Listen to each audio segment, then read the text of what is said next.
Hello, તો આજે આપણે દેશી ચણા બનાવીશું, જેને મેં 7 થી 8 કલાક પલાળી અને બાફી લીધા છે.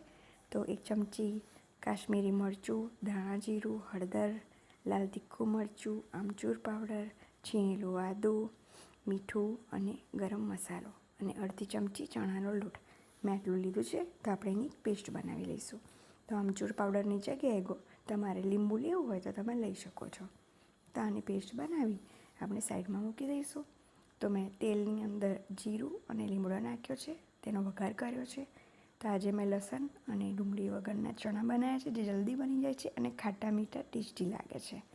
તો હવે આપણે જે પેસ્ટ બનાવી હતી તે તેલમાં એડ કરી લઈશું અને એને સરસ સાંતળી લઈશું. તેલ છૂટું પડે એટલે આપણે અંદરની આગળની પ્રોસેસ કરીશું. તો તમને મારી રેસીપી કેવી લાગે છે લાઈક કરજો અને કોમેન્ટ જરૂર કરજો અને મારી ચેનલને સબસ્ક્રાઈબ જરૂરથી કરજો. તો તેલ છૂટું પડી ગયું છે.